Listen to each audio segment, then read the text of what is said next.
সরকারের যে এত গাড়ি আছে, এগুলো যায় কোথায়?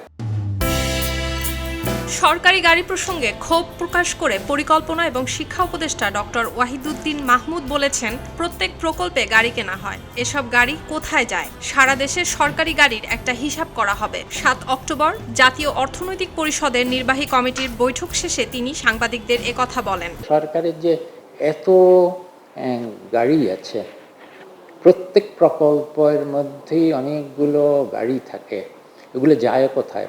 আমরা একটা সিদ্ধান্ত নিয়েছি যে হিসাব করা হোক যে সরকারি খাতে আসলে সারা দেশে সব উপজেলা থেকে শুরু করে কত গাড়ি আসলে আছে এবং সেই গাড়িগুলা কিভাবে ব্যবহার হচ্ছে, কতদিন এগুলা টিকে থাকে, এবং যেই গাড়িগুলো ব্যবহার শেষ হয়ে গেছে, প্রকল্প শেষ হয়ে গেছে, সেগুলো ওখানে বসে বসে নষ্ট না হওয়ার থেকে বরং অন্য কাজে ব্যবহার করে নতুন গাড়ি যাতে না কেনা হয়, এরকম একটা পুরো হিসাব।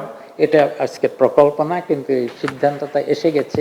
বেলা 11টায় প্রধান উপদেষ্টার কার্যালয়ে একনেক বৈঠক অনুষ্ঠিত হয়। বৈঠক শেষে বিকেল 3টায় শেরেবাংলা নগরে এনইসি সম্মেলন কক্ষে সংবাদ সম্মেলনে বিস্তারিত জানান ডক্টর ওয়াহিদুদ্দিন মাহমুদ। তিনি বলেন, আমরা দেখেছি এক কর্মকর্তা 3টি গাড়ি ব্যবহার করেন। নিজের গাড়ির টেকে বেশি দিন, কিন্তু সরকারি গাড়ি দ্রুত নষ্ট এবং অপচয় হয়। সারা দেশে কত গাড়ি আছে তার একটা হিসাব করব।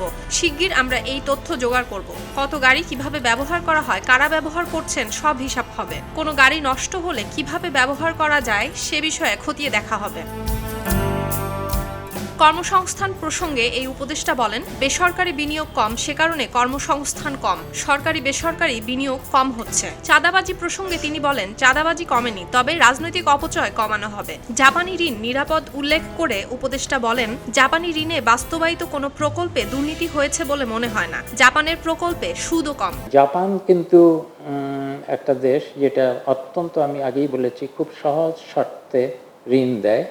জাপানের একটা সুবিধা হলো অন্যান্য দেশের তুলনায়, বা জাপান যেমন তেমন পশ্চিমা উন্নত দেশগুলো, তাদের একটা আইনি কাঠামো আছে যে তাদের কোম্পানি যখন বিদেশে কাজ করে তখন কোনো দুর্নীতির সাথে জড়িত হলে ওই দেশের ঠিকাদার হোক বা সরকারের সাথে দুর্নীতির সাথে জড়িত হলে তাদের নিজেদের দেশের আইনে সেই কোম্পানির নিজেদের দেশেও তাদের বিচার হবে।